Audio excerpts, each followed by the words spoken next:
Oops. Huwag nyo muna i-scroll. Hello mga guys.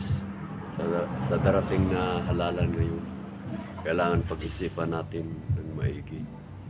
At yung nasa puso natin, yun ang tama, yung patulong sa pamilya natin. Sa lahat ng Pilipino, dapat pag-isipan natin maigi. Sana po yung Duterte line-up ay suportahan po natin lahat. At yan lang pag-asa na sa tingin ko, yan ang para sa bayan at umuunlad yung bayan natin.